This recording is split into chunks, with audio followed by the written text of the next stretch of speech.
Hello everyone. इस video का हमारा टॉपिक है रिसोर्स मैनेजमेंट। देखिए, रिसोर्सेज क्या होते हैं। रिसोर्सेज कोई भी चीज़ जिसका हम यूज़ कर रहे हैं अपने गोल्स को अचीव करने के लिए, ठीक है, उनको हम क्या कहते हैं, रिसोर्स कहते हैं। रिसोर्स मैनेजमेंट क्या है कि देखिए क्या होता है, मान लीजिए कोई भी ऑर्गेनाइजेशन है, मान लीजिए कोई कंपनी है, तो उस कंपनी में क्या है, ह्यूमंस हैं, लोग काम करते हैं।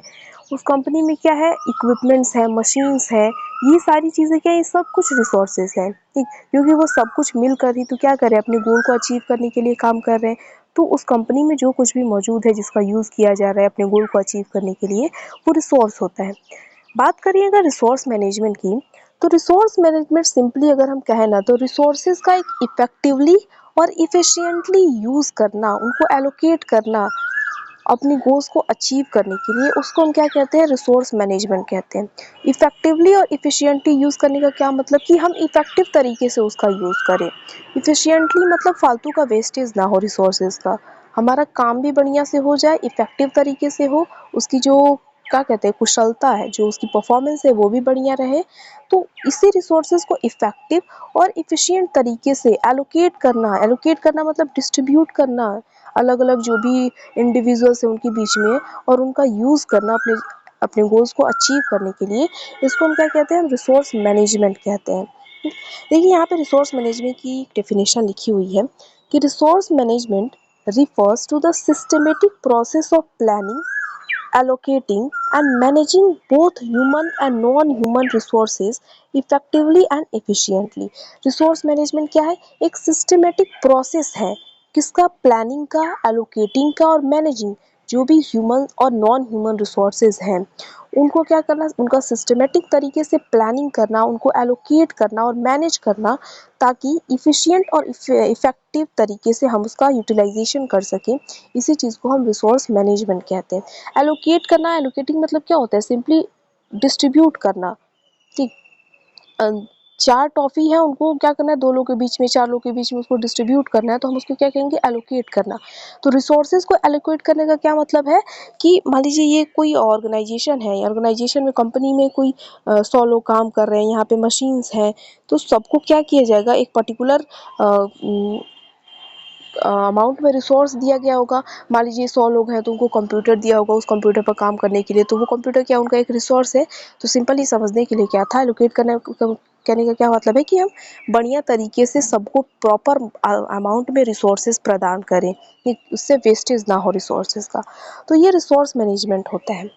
नेक्स्ट पॉइंट क्या लिखा है, it is vital at is ensure that the right resources are available at the right time for the optimal project performance, ultimately leading to successful project completion and client satisfaction। तो resource management जो है हम कर रहे हैं, resource management ये बहुत ही ज़रूरी है। ज़रूरी इसलिए है ताकि जब रिसोर्स मैनेजमेंट किया जाता है तो राइट रिसोर्सेज क्या है, एक प्रॉपर मात्रा में रिसोर्सेज या राइट टाइम पे, मतलब जब उनका ज़रूरत है तब वो मौजूद रहती हैं, और ऑप्टिमल प्रोजेक्ट परफॉर्मेंस होता है उससे, और सक्सेसफुल प्रोजेक्ट कंप्लीशन होता है, क्लाइंट सेटिस्फेक्शन होता है। ऐसे समझिए कि जो भी कंपनी है, जो भी ऑर्गेनाइजेशन है वो काम कर रही है और उसने रिसोर्स मैनेज किया हुआ है, रिसोर्स मैनेजमेंट किया हुआ है उसने, तो क्या किया है कि जितने भी उसके पास ह्यूमन और नॉन ह्यूमन में जो भी मशीन्स है, इक्विपमेंट्स है, वो सब रिसोर्सेज आ जाएंगी। तो उनको क्या किया है, उसने पर्टिकुलर सब लोगों को जो भी उसको रिसोर्सेज चाहिए हैं, कंप्यूटर जो चाहिए वो अवेलेबल कराया है, मशीन्स जो है उनको प्रॉपर मात्रा में जो भी एनर्जी सप्लाई चाहिए या जो भी ज़रूरतें हैं उनको उसने अवेलेबल कराया हुआ है उस कंपनी। तो राइट अमाउंट में क्या है, रिसोर्सेज मौजूद है सबके पास। राइट अमाउंट में जब रिसोर्सेज मौजूद हैं तो उससे क्या होगा, ऑप्टिमल प्रोजेक्ट परफॉर्मेंस होगा, सब लोग बढ़िया से काम करेंगे। जो भी लोग हैं सबके पास कंप्यूटर है, पावर सप्लाई बढ़िया, सब अपना अपना काम बढ़िया से करेंगे, सारे इक्विपमेंट्स मशीन्स भी बढ़िया तरीके से हैं। तो इससे क्या होगा, सक्सेसफुल प्रोजेक्ट कंप्लीशन होगा। मतलब जब सब कुछ बढ़िया से काम कर रहा है, रिसोर्सेज सबके पास अवेलेबल है प्रॉपर मात्रा में, तो प्रोजेक्ट भी जो भी काम है उनका गोल अचीव करना है वो भी बढ़िया से होगा, और बाद में जो क्लाइंट सेटिस्फेक्शन है वो भी बढ़िया होगा। जब सब कुछ प्रॉपर मात्रा में सही तरीके से, कोई मान लीजिए किसी फैक्ट्री को क्या करना था, मान लीजिए किसी फैक्ट्री को हम एग्जांपल लेते हैं कि कोई शर्ट बनाने वाली फैक्ट्री है, जूते बनाने वाली फैक्ट्री है, तो उसके पास जो भी वर्कर्स हैं, जो भी अवेलेबल रिसोर्सेज सबके लिए चाहिए, सबके पास अवेलेबल है। तो उन्होंने क्या किया, सही टाइम पे जो भी उनको शूज़ या शॉर्ट्स बनाने थे उन्होंने बनाया और सही टाइम पे पहुंचा दिया। तो इससे क्या हुआ, क्लाइंट सेटिस्फेक्शन हो गई, जिनको चाहिए था वो सेटिस्फाइड है, उनको सही टाइम पे उनको जो चाहिए था मिल गया रिसोर्सेज। तो ये क्या है, रिसोर्स मैनेजमेंट के कारण हुआ। रिसोर्स मैनेजमेंट में क्या की गई है, प्रॉपर प्लानिंग की जाती है कि किसको कितना रिसोर्स देना है, किस तरीके से रिसोर्सेज को यूज़ करना है, ठीक, ये सारी चीज़ें की जाती है। तो रिसोर्स मैनेजमेंट एक बहुत ही ज़रूरी चीज़ है, ठीक, ताकि लास्ट में जो क्लाइंट सेटिस्फेक्शन है, जो गोल है अचीव करने का, जो गोल है वो क्या हो, पूरा हो सके। नेक्स्ट पॉइंट है कि resource management is the management of the resources in an organisation. अगर आप एक लाइन में कहना चाहिए, एक सेंटेंस में, कि रिसोर्स मैनेजमेंट क्या है, तो क्या है, एक ऑर्गेनाइजेशन में जो रिसोर्सेज है उनका मैनेजमेंट ही क्या कहलाता है, रिसोर्स मैनेजमेंट कहलाता है। ठीक, अब बात करते हैं कंपोनेंट्स ऑफ रिसोर्स मैनेजमेंट की। रिसोर्स मैनेजमेंट की क्या क्या कंपोनेंट होते हैं, आप इनको स्टेप्स भी समझ सकते हैं कि रिसोर्स मैनेजमेंट को किस तरीके से इसका प्रोसेस क्या होता है, किस तरीके से मैनेज किया जाता है। ठीक, तो देखिए सबसे पहला क्या है, रिसोर्स प्लानिंग। तो the process of determining what resources, human, equipment, materials are needed in what quantities and when। तो रिसोर्स मैनेजमेंट में क्या होती है, पहली चीज रिसोर्स प्लानिंग होती है। रिसोर्स प्लानिंग में क्या होता है कि क्या क्या रिसोर्सेज की ज़रूरत है। मान लीजिए कोई एक गोल अचीव करना है किसी कंपनी को, किसी फैक्ट्री को, तो सबसे पहले क्या हो जाता है, क्या किया जाता है, रिसोर्स मैनेजमेंट में रिसोर्स प्लानिंग की जाती है। रिसोर्स प्लानिंग क्या होता है, वो प्रोसेस जिसमें ये डिसाइड किया जाता है कि क्या रिसोर्सेज की ज़रूरत है, किन रिसोर्सेज की ज़रूरत है, ह्यूमंस की चाहिए ज़रूरत है, किन इक्विपमेंट, किन मशीन्स की ज़रूरत है, किन मटेरियल्स की ज़रूरत है। तो रिसोर्स प्लानिंग में क्या किया जाता है, सबसे पहले ये पता किया जाता है कि किन रिसोर्सेज की हमें ज़रूरत है और किस मात्रा में, किस क्वांटिटी में ज़रूरत है, कब ज़रूरत है। ठीक, ये 3 चीज़ें पता की जाती है। क्या, कौन से रिसोर्स की ज़रूरत है, ठीक, कितनी मात्रा में ज़रूरत है और कब ज़रूरत है। ठीक, इसको हम क्या कहते हैं, इसमें किसमें किया जाता है, रिसोर्स प्लानिंग के अंडर किया जाता है। ठीक, उसके बाद क्या है, रिसोर्स एलोकेशन। रिसोर्स एलोकेशन में क्या होता है, असाइनिंग स्पेसिफिक टास्क और duties to particular resource, ensuring they are utilised optimally. Resource allocation में क्या किया जाता है कि स्पेसिफिक टास्क को, जो ये एक पर्टिकुलर टास्क है या कोई ड्यूटी है, पर्टिकुलर रिसोर्स को उसको बताया जाता है, ताकि एक यूटिलाइज्ड, जो ऑप्टिमम यूटिलाइजेशन है उस रिसोर्स का वो हो सके। मतलब जो शूज़ बनाने वाली फैक्ट्री है, तो जो वर्कर्स हैं, तो उन वर्कर्स को जो मटेरियल चाहिए है, उन वर्कर्स को जो मटेरियल चाहिए हैं, जिन मात्रा में चाहिए हैं, तो सारे वर्कर्स को जब मिलेगा प्रॉपर मात्रा में रिसोर्स, तभी तो वो शूज़ बनाएंगे। तो सारे वर्कर्स को क्या करना, डिस्ट्रीब्यूट करना, असाइन करना स्पेसिफिक टास्क, इनको करना क्या है, और जो मटेरियल है वो असाइन करना। तो ये क्या होता है, रिसोर्स एलोकेशन होता है। उसके बाद कैपेसिटी एंड अवेलेबिलिटी। तो कैपेसिटी एंड अवेलेबिलिटी में क्या होता है, assessing the potential and current capacity of resources and ensuring they are available when they needed. तो कैपेसिटी और अवेलेबिलिटी में ये चेक किया जाता है कि तो जो रिसोर्स है उसकी पोटेंशियल क्या है, उसकी करंट कैपेसिटी क्या है, मतलब जब ज़रूरत हो उनकी वो मिलेगी कि नहीं। मान लीजिए शूज़ बनाने वाली ही फैक्ट्री है, तो शूज़ बनाने के लिए जो भी चीज़ की ज़रूरत होती होगी, लेदर वगैरह जो भी चीज़ की ज़रूरत होती होगी, तो वो वहाँ पे मौजूद है। तो उन सारी रिसोर्सेज़ को क्या किया जाएगा, उनकी कैपेसिटी और अवेलेबिलिटी चेक की जाएगी कि मान लीजिए कुछ ख़राब हो गए शूज़, तो अगर ज़रूरत पड़ी हमें कुछ और रिसोर्सेज़ की, तो क्या होगा, हम वो हमें मिल पाएगा कि नहीं, तो उसकी कैपेसिटी चेक की जाती है, उसकी अवेलेबिलिटी चेक की जाती है, ताकि जब ज़रूरत पड़े तो हमें वो रिसोर्स मिल सके। ठीक, उसके बाद टाइम एंड बजट मैनेजमेंट। तो ensuring that the resources are used within the stipulated time and allocated budget. तो टाइम एंड बजट मैनेजमेंट में क्या किया जाता है कि ये इंश्योर किया जाता है, ये सुनिश्चित किया जाता है कि जो रिसोर्सेज है, वो जो उसका टाइम लिमिट बनाया गया कि इसके अंदर वो चीज़ बन जानी चाहिए, उसके अंदर ही वो क्या हो सके, यूज़ हो जा सके। और एलोकेटेड जो बजट है, जितना बजट डिज़ाइन किया गया है उसी के अंडर वो यूज़ हो। मतलब मान लीजिए 50,000 का बजट डिज़ाइन किया गया कि हाँ 50,000 में जो भी शूज़ का ऑर्डर है उसको करना है, तो जितने टाइम तक करना है, 1 महीने में करना है, 2 महीने में करना है, वो उतने टाइम तक ही वो सारे रिसोर्सेज यूज़ हो जाए। और जो बजट उसके लिए बनाया गया है, 50,000 का बजट है, तो उतने में ही यूज़ हो। तो ये भी एक हमारा इंपॉर्टेंट कंपोनेंट होता है रिसोर्स मैनेजमेंट का। उसके बाद है रिस्क मैनेजमेंट। तो रिस्क मैनेजमेंट में क्या किया जाता है, identifying and mitigating any potential risk related to resources, ensuring smoother project execution. तो रिस्क मैनेजमेंट में अगर कोई उस रिसोर्सेज से जुड़ा हुआ कोई रिस्क है, कोई खतरा है, तो उसको पता किया जाता है, और उसकी जो मिटिगेशन मतलब उस रिस्क को हम कैसे कम कर सकते हैं, ख़त्म कर सकते हैं, इसकी स्ट्रेटजी भी ढूंढी जाती है, ताकि जो हमारा प्रोजेक्ट एग्जीक्यूशन है वो बढ़िया से हो। मतलब हमारा जो शूज़ बनाना है तो वो बढ़िया से हमारे टाइम पे ख़त्म हो जाए, वो चीज़ पूरी हो सके। तो रिस्क मैनेजमेंट में कोई खतरा है उस चीज़ से, रिसोर्सेज से जुड़ा हुआ, तो उसको पता किया जाता है। उसके बाद होता है कम्युनिकेशन। तो कम्युनिकेशन क्या है, facilitating transparent communication between team members and stakeholders about resource status and utilisation. तो कम्युनिकेशन में जो टीम मेंबर्स होते हैं, जो वर्कर्स होते हैं, जो स्टेक होल्डर होता है, जो मालिक होता है, उनके बीच में कम्युनिकेशन, एक ट्रांसपेरेंट कम्युनिकेशन किया जाता है कि रिसोर्सेज के स्टेटस के बारे में, उनकी यूटिलाइजेशन के बारे में, कि रिसोर्सेज किस तरीके से हैं, कितना रिसोर्स ख़त्म हुआ है, किस तरीके से यूटिलाइज़ किया जा रहा है। इन सारी बातों के बीच में क्या होता है, कम्युनिकेशन होता है। फिर क्या होता है, हमारा नेक्स्ट कंपोनेंट क्या है, मॉनिटरिंग एंड ट्रैकिंग। तो मॉनिटरिंग एंड ट्रैकिंग में क्या किया जाता है, constantly evaluating resource performance and making necessary adjustment to ensure project stay on track.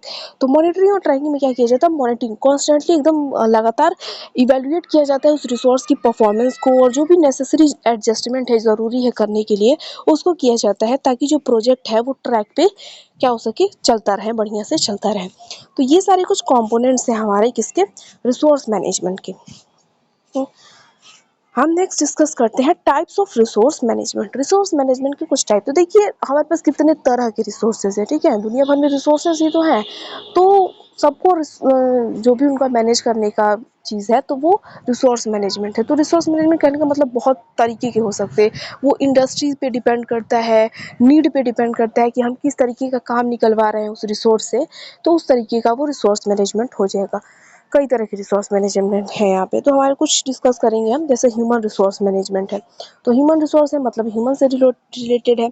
तो this involves managing the people workforce within an organisation, including recruitment, training, performance evaluation and employee development. तो human resource management में क्या है कि एक कोई organisation है, तो वहाँ पे जितना भी पीपल वर्क फोर्स है, जो भी लोग वहाँ पे काम करते हैं, तो उनको मैनेज किया जाता है। जैसे कि उनके रिक्रूटमेंट की कितने लोगों की भर्ती हुई है, यहाँ पे ट्रेनिंग कैसा उनका चल रहा है, परफॉर्मेंस इवेल्युएट किया जाता है उनका, और एम्प्लॉयज़ का डेवलपमेंट कितना हो रहा है, कैसे हो रहा है, ये सारी बातें को ह्यूमन रिसोर्स मैनेजमेंट के अंदर देखा जाता है। उसके बाद है फाइनेंशियल रिसोर्स मैनेजमेंट। तो financial resource management focuses on managing financial resources. ये फाइनेंशियल रिसोर्सेज को मैनेज करता है, जैसे कि बजट कैसा है, फोरकास्टिंग कैसा है, फाइनेंशियल एनालिसिस किया जाता है, इन्वेस्टमेंट डिसीजंस को देखा जाता है, ताकि एक ऑप्टिमल यूटिलाइजेशन हो सके फंड्स का। उसके बाद है project resource management. Project resource management में क्या होता है, this pertains to managing the resources required for a specific project, including personnel materials, equipment and time to ensure successful project completion. Project resource management में क्या होता है कि एक प्रोजेक्ट को कंप्लीट करने के लिए जो भी चीज़ों की, जो भी रिसोर्सेज की रिक्वायरमेंट है, तो उसको मैनेज किया जाता है। मतलब कोई प्रोजेक्ट का प्रपोज किया गया है, तो क्या किन किन लोगों की ज़रूरत है, कितने लोगों की ज़रूरत है, क्या मटेरियल्स चाहिए, क्या इक्विपमेंट चाहिए, कितने टाइम तक पूरा हो जाएगा, इन सारी चीज़ों को क्या किया जाता है, इंश्योर किया जाता है, मैनेज किया जाता है प्रोजेक्ट रिसोर्स मैनेजमेंट में। उसके बाद है नेचुरल रिसोर्स मैनेजमेंट। तो इसमें क्या होता है ना, हमारी जो नेचुरल रिसोर्सेज को मैनेज करना होता है, जैसे नेचुरल रिसोर्सेज, लैंड है, वाटर है, फॉरेस्ट है, वाइल्ड लाइफ है, इन सारी चीज़ों को जो मैनेज किया जाता है, ताकि उनकी लॉन्ग टर्म अवेलेबिलिटी और इकोलॉजिकल बैलेंस बना रहे, तब वो क्या होता है, नेचुरल रिसोर्स मैनेजमेंट होता है। उसके बाद है इंफॉर्मेशन रिसोर्स मैनेजमेंट। तो इसमें क्या होता है, this deals with the effective management of information and knowledge within an organization, including data storage, retrieval, security, sharing and support decision making and enhance productivity। तो इंफॉर्मेशन रिसोर्स मैनेजमेंट में क्या होता है कि एक ऑर्गेनाइजेशन के अंदर जो भी इंफॉर्मेशन होता है, जो भी डेटा होता है, जो उसको मैनेज किया जाता है इफेक्टिव तरीके से, तो वो इंफॉर्मेशन रिसोर्स मैनेजमेंट के अंदर आता है। मतलब उस ऑर्गेनाइजेशन का जो डेटा स्टोरेज है, रिट्राइवल है, सिक्योरिटी है, शेयरिंग है, इन सारी बातों को क्या किया जाता है, जब मैनेज किया जाता है, तो इंफॉर्मेशन रिसोर्स मैनेजमेंट के अंदर आती है। तो ये सब कुछ क्या है, हमारे टाइप्स है। अब टेक्निक्स क्या है, रिसोर्स मैनेजमेंट में कौन कौन सी टेक्निक्स अपनाई जाती हैं।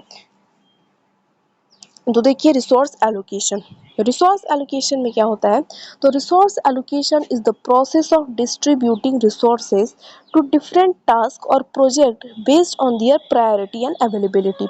अलग अलग टास्क हैं, उनकी प्रायोरिटी के बेसिस पे और उनकी अवेलेबिलिटी के बेसिस पे जब रिसोर्सेज को डिस्ट्रीब्यूट किया जाता है तो उस चीज़ को हम क्या कहते हैं, रिसोर्स एलोकेशन कहते हैं।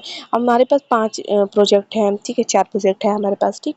4 प्रोजेक्ट में किस प्रोजेक्ट के लिए प्रोजेक्ट 1 2 3 4 है, तो किस प्रोजेक्ट के लिए रिसोर्सेज हमारे पास अवेलेबल है, किस प्रोजेक्ट को पहले करना ज़रूरी है, ठीक। इसके बेसिस पे जब रिसोर्सेज अलग अलग प्रोजेक्ट को अलग अलग टास्क को प्रोवाइड किए जाते हैं, इसको जो प्रोवाइड कराया जाएगा, इसको प्रोवाइड किया जाएगा पहले, तो इसको हम क्या कहते हैं, रिसोर्स एलोकेशन कहते हैं, ठीक। It involves determining how much of a resource should be assigned to each activity to ensure efficient utilisation. Resource allocation में ये भी डिटरमाइन किया जाता है कि कितना रिसोर्स एक किसी प्रोजेक्ट को, एक किसी टास्क को देना चाहिए ताकि हमारा हमारा एफिशिएंट यूटिलाइजेशन हो सके, ठीक। ये नहीं कि एक प्रोजेक्ट को हमने आधा रिसोर्स उठा के दे दिया और 3 ऐसे ही पड़े हुए हैं, 4 2 ऐसे ही पड़े हुए, नहीं। सबको इस तरीके से असाइन करना है, सबको इस तरीके से रिसोर्सेज डिस्ट्रीब्यूट करनी है कि एफिशिएंट यूटिलाइजेशन हो सके रिसोर्सेज का। उसके बाद है रिसोर्स लेवलिंग। तो रिसोर्स लेवलिंग क्या होती है, resource levelling aims to balance the workload and avoid resource over allocation. तो रिसोर्स लेवलिंग में बैलेंस बना के रखा जाता है वर्कलोड में और ओवर एलोकेशन, मतलब किसी एक रिसोर्स को बहुत ज़्यादा रिसोर्सेज ना एलोकेट कर दिया जाए और वर्कलोड भी डिसबैलेंस ना हो, दोनों के बीच में बैलेंस करके रखना होता है। It involves adjusting the timing and duration of activities to smooth out resource demand and prevent resource bottlenecks. तो इसमें क्या किया जाता है, जो टाइमिंग है, जो ड्यूरेशन है एक्टिविटीज़ की, उनको भी क्या किया जाता है, एडजस्ट किया जाता है इस तरीके से ताकि जो रिसोर्सेज की डिमांड्स है वो पूरी हो और रिसोर्स बॉटलनेक ना हो, मतलब किसी तरीके की कोई दिक्कत ना हो, हमारा जो प्रोजेक्ट है वो बढ़िया से स्मूथली पूरा हो जाए। उसके बाद है रिसोर्स फोरकास्टिंग। तो it involves predicting future resource requirements based on historical data, project plan and other relevant factor. तो रिसोर्स फोरकास्टिंग में क्या किया जाता है, फोरकास्ट किया जाता है फ्यूचर में क्या रिसोर्सेज की रिक्वायरमेंट होगी, हिस्टोरिकल डेटा को देखते हुए, प्रोजेक्ट प्लान को देखते हुए कितना हमें रिसोर्स की ज़रूरत होगी, इसको हम क्या कहते हैं, रिसोर्स फोरकास्टिंग किया जाता कहते हैं। It helps in estimating the quantity and type of resources needed to complete a project successfully. इसमें क्या किया जाता है, क्वांटिटी कितनी मात्रा में रिसोर्सेज चाहिए, कौन सा टाइप का रिसोर्स चाहिए किसी प्रोजेक्ट को सक्सेसफुली पूरा होने के लिए, वो रिसोर्स फोरकास्टिंग इसमें किया जाता है। मतलब एक प्रोजेक्ट कोई चल रहा है, आधा अधूरा काम हो गया है अभी, तो फिर फोरकास्ट किया जाएगा कि और कितना रिसोर्सेज की ज़रूरत होगी, कितना कौन से तरीके का रिसोर्स हमें चाहिए उस प्रोजेक्ट को पूरा होने के लिए, ये रिसोर्स फोरकास्टिंग में किया जाता है। उसके बाद है रिसोर्सेज शेड्यूलिंग। तो it is the process of creating a detailed timeline for when and where resources will be utilized। तो रिसोर्स शेड्यूलिंग में क्या किया जाता है, एक शेड्यूल बनाया जाता है कि किस टाइम पे कितना रिसोर्स का यूज़ होगा, किस तरीके से यूटिलाइज होगा, इसका जो टाइमलाइन है वो रिसोर्स शेड्यूलिंग के अंदर किया जाता है। It involves assigning specific resources to specific task. Resource scheduling में क्या किया जाता है, पर्टिकुलर टास्क के लिए पर्टिकुलर रिसोर्स प्रोवाइड करवाया जाता है, considering their availability and dependency to ensure smooth project execution, ताकि जो प्रोजेक्ट एग्जीक्यूशन वो स्मूथ हो, बढ़िया तरीके से हो जाए। तो ये सारी कुछ टेक्निक्स हैं जो रिसोर्स मैनेजमेंट में यूज़ होते हैं। अब बात करते हैं एडवांटेजेस या इम्पोर्टेंस की, कि इम्पोर्टेंस क्या है या एडवांटेज क्या है रिसोर्स मैनेजमेंट का। तो सबसे पहले अवॉइड अनफोर्सीन हिकअप्स। तो देखिए हिकअप्स मतलब कोई बाधाएं हैं, तो रिसोर्स जब मैनेजमेंट होता है तो हम पहले से सारी चीज़ें, कितना अमाउंट में रिसोर्स ज़रूरत होगी, कौन सा रिसोर्स चाहिए, सारी चीज़ें हम पहले ही मैनेज कर लेते हैं। तो अगर कोई प्रोजेक्ट हमारा चल रहा है तो उस टाइम कोई बीच में बाधा नहीं आए, इस चीज़ के लिए रिसोर्स मैनेजमेंट बहुत ज़रूरी होता है। तो by understanding our resource upfront and planning how to use them, we can troubleshoot gaps or problem before they happen। तो जो भी हमारे रिसोर्स है वो आगे किस तरीके से यूज़ होगी, उनका प्लानिंग क्या है कि हम कैसे उसे यूज़ करें, जब ये सारी चीज़ें पहले डिस्कस्ड रहती हैं तो कोई दिक्कत आगे हमारे पास नहीं आती है, क्योंकि सब स्मूथ तरीके से चलता रहता है। उसके बाद है प्रिवेंट बर्नआउट। तो effective resource management allows to avoid over allocation और dependency of resources by gaining information into team work load. तो इसमें क्या किया जाता है, ओवर एलोकेशन नहीं होता है, फालतू में कोई एक टास्क को कुछ ज़्यादा रिसोर्स नहीं दिया जाता है। ठीक, उसके बाद है ऑप्टिमाइज रिसोर्स एलोकेशन। तो इसमें क्या होता है, efficiently allocating resources ensure that they are used in the most effective and economical manner, maximizing productivity and minimizing waste। तो efficient तरीके से जब resources को allocate किया जाता है कि इस task को इतना ही resource देना है, इस task को इतना ही resource देना है, तो इससे क्या होता है, effective तरीके से use होता है, economical तरीके से use होता है और productivity भी बढ़ती है और waste generation भी कम होता है। ठीक, उसके बाद क्या है, cost saving। तो proper management of resources help in identifying cost saving opportunities by reducing unnecessary expenditures and optimising resource utilisation. तो जब प्रॉपर मैनेजमेंट किया जाता है रिसोर्सेज का, तो हमें कहाँ पे हम कॉस्ट बचा सकते हैं, इन सारी अपॉर्चुनिटीज़ के बारे में भी पता चलता है। ठीक, जब रिसोर्स मैनेज करेंगे तो हमें भी पता चलेगा कि हाँ, इस पॉइंट पे तो हम रिसोर्स बचा सकते हैं। तो इससे क्या हो सकता है कि जो फालतू का खर्चा है वो बच जाता है और रिसोर्सेज यूटिलाइजेशन भी बढ़िया होता है, रिसोर्स भी कंजर्व होता है। तो कॉस्ट सेविंग इससे होती है। उसके बाद है इम्प्रूव प्रोडक्टिविटी। तो इम्प्रूव प्रोडक्टिविटी में क्या होता है कि by ensuring that the right resources are available at the right time, productivity is enhanced as tasks can be completed efficiently without delays caused by resource shortages। तो जब हम ये इंश्योर करके रखते हैं कि इस पर्टिकुलर टाइम पे, राइट टाइम पे हमारे पास राइट अमाउंट में रिसोर्स मौजूद रहेगा, तो हमारा सही टाइम पे जो भी प्रोडक्शन का काम रहता है, जो भी गोल रहता है वो अचीव हो जाता है। तो इससे क्या होता है कि अगर कोई डिले होती है, रिसोर्स शॉर्टेज की वजह से होनी होती है अगर, तो वो नहीं हो पाती है, क्योंकि हमारा सही टाइम पे पहले ही रिसोर्सेज सही मात्रा में मौजूद होने की वजह से पूरा हो गया होता है, हमारा काम गोल पूरा हो गया होता है। उसके बाद है रिस्क मिटिगेशन। तो रिसोर्स मैनेजमेंट के द्वारा हम पहले ही पता लगा सकते हैं कि किस टाइम पे रिस्क, कोई रिसोर्सेज को लेकर अगर कोई खतरा है, कोई रिस्क है, तो वो हम पता कर सकते हैं और उसको कम करने के लिए, ख़त्म करने के लिए भी कोई हम स्ट्रेटजी अपना सकते हैं। उसके बाद है कस्टमर सेटिस्फेक्शन। तो कस्टमर सेटिस्फेक्शन में क्या है कि जब हमारा रिसोर्स सही मात्रा में सही टाइम पे मौजूद रहेगा और क्या होगा कि हम सही टाइम पे उस अपने गोल को पूरा कर लेंगे, तो सही टाइम पे आप जाके कस्टमर को देंगे तो कस्टमर सेटिस्फेक्शन होगा ही, वो खुश रहेगा। जैसे हमने शूज़ वाले में देखा था एग्जांपल, कि अगर उसने उसको 2 महीने का टाइम दिया गया था, उसने 2 महीने पे अपना ऑर्डर पूरा कर दिया, तो कस्टमर सेटिस्फेक्शन तो होगा ही। तो ये इसका कुछ फ़ायदा या इम्पोर्टेंस हम कह सकते हैं कि होता है हमारा किसका, रिसोर्स मैनेजमेंट का। अब लास्ट में डिस्कस करते हैं कुछ रिसोर्स मैनेजर सॉफ्टवेयर्स के बारे में, क्योंकि हमारा इस यूनिट में दिया है, तो मे बी हो सकता है कि कुछ रिसोर्स मैनेजमेंट सॉफ्टवेयर्स का नाम पूछ ले, तो इसलिए मैंने कुछ डाल दिए हैं। जैसे हाइव है, float, सेवियम, resource Guru, Mosaic, team deck, and task, smart sheet, run, control hippo और पेमो। ये सारी कुछ क्या है, सॉफ्टवेयर्स है जो रिसोर्स मैनेजमेंट में यूज़ किए जाते हैं। तो ये हमारा रिसोर्स मैनेजमेंट का टॉपिक हुआ। अब नेक्स्ट टॉपिक हम नेक्स्ट वीडियो में डिस्कस करेंगे। Thank you.